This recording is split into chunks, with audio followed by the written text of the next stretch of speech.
now give the floor to the representative of the Democratic People's Republic of Korea.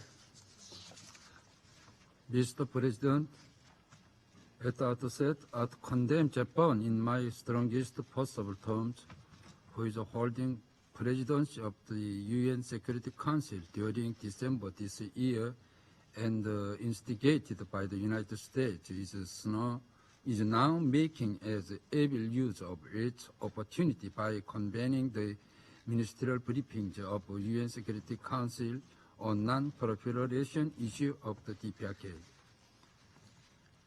I have to mention about that the meeting today is none other than a desperate measure plotted by the US, being terrified by the incredible might of our republic that has successfully achieved the great historic cause of completing the state nuclear force cause of building of a rocket power through a great November event. I believe that if non-proliferation issue is to be discussed, the first countries to be brought before the Court of Justice at the U.S., who is the kingpin of virtual and horizontal proliferation, pumping astronomical almost of funds into the modernization of nuclear weapons and hindering in every way the denuclearization of the Middle East, and Japan, who keeps more than necessary stockpile of plutonium and seeks every opportunity to produce nuclear weapons. Our possession of nuclear weapons was an individual self-defensive measures of defend our sovereignty and rights of existence and development from the U.S. nuclear threat and blackmail, and anyone is to blame for it. The U.S. is the one who must be held accountable. There are several nuclear power states over the world now, but there is no country like the U.S. who is continuing to openly threat and blackmail other countries with its nuclear weapons. We could easily draw to the answer of this case, only being noted now much amount of money of the U.S. is running through for the maintenance and modernization of its nuclear weapons.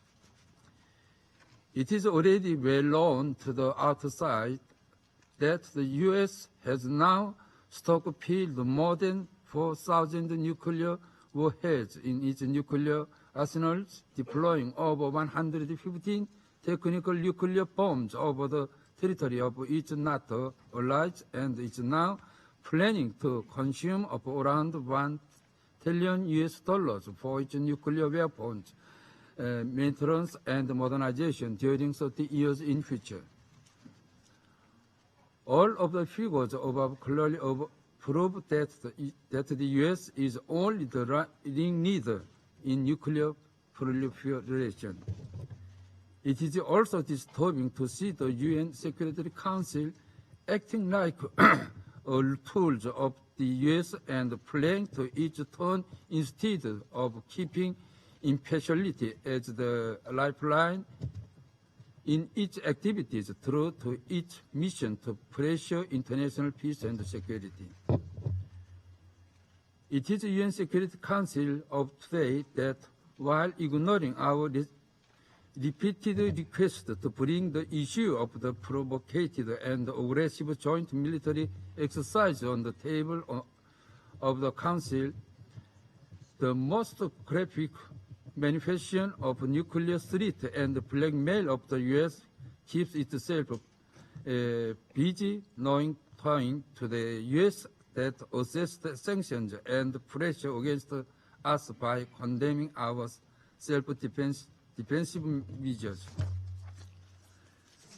The DPRK, at every time when the U.S.-South Korean joint military exercise that threatening seriously the peace and security of the South Korean Peninsula is a region, and the world are waged submitted the letters to the Security Council for 11 times from the year 2015, requesting to raise the issue and discuss it immediately at the Council.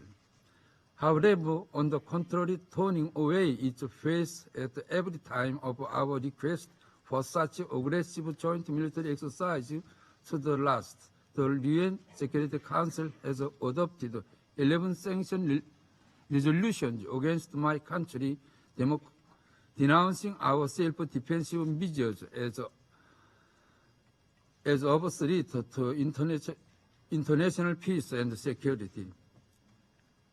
With all above-mentioned facts, we could easily prove unfairness, double standard, and party prejudice of the Security Council.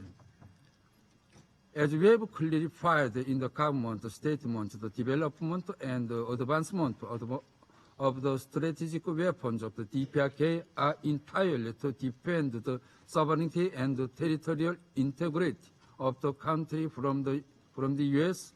nuclear blackmail policy and the nuclear threat, and to ensure the peaceful life of the people, and therefore we would not pose any threat to any country and region as long as the interests of the DPRK are not infringed upon.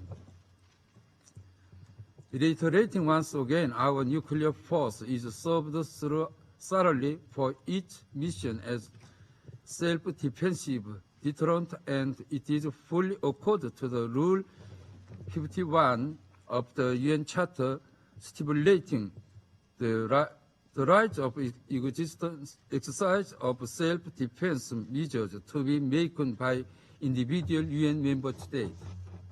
The DPRK is in accordance with the decree of the Supreme People's Assembly adopted on 1 April 2013, has established abolished perfect system and order of stockpiling and maintaining the fully guarantee any kind of illegal transfer of nuclear weapons, its technology, and weapon-grade nuclear materials.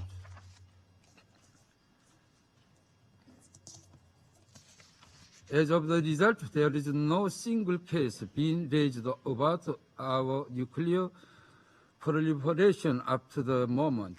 All of the data of impurity related with my country's proliferation scattered by hostile forces are totally groundless plot intending to defend the dignity of the DPRK, the powerful nuclear state, and nothing but only violation behavior of interfensive by picking up the issue of strengthening of our national defensive measures. The possession of the nuclear by the DPRK could not be the violation of any international law and regulation in any case, for the DPRK had withdrawn from the NPT in a most justified way.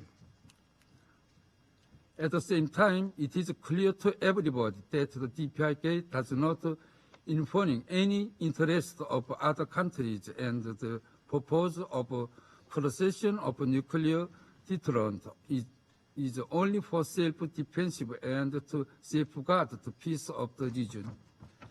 The DPRK, whatever what says, will march forward and make great advancement victoriously as world's most powerful nuclear any military state, upholding the line on simultaneously development of the two fronts.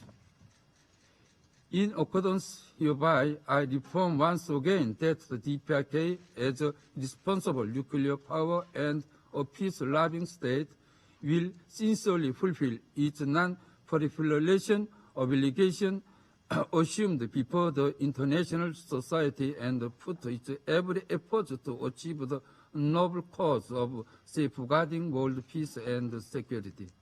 Thank you.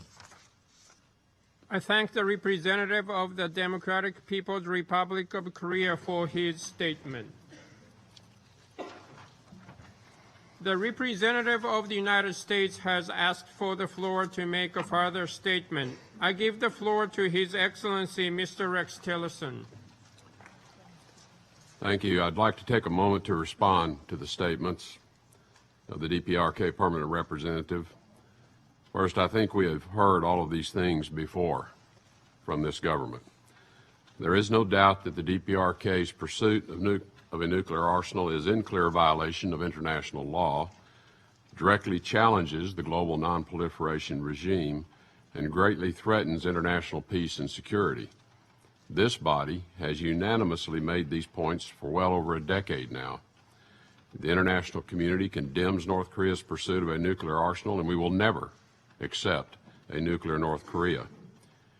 The DPRK's unlawful acts cannot be ignored, nor can they be explained away. The DPRK must be held accountable for its actions. And in that regard, any notion that the source of tensions on the peninsula are the fault of no one party, there is but one party that has carried out illegal detonation of nuclear devices. There is but one party that continues to launch intercontinental ballistic missiles in violation of UN Security Council resolutions, overflying another sovereign nation, Japan, threatening civil aviation security because these launches are undertaken with no notification. There is but one party that has been targeted with punishment and penalties through the most vigorous regime sanction ever enacted, and that is the Kim regime in North Korea. They alone are responsible for these tensions. They alone must take responsibility for these tensions, and they alone can solve these tensions.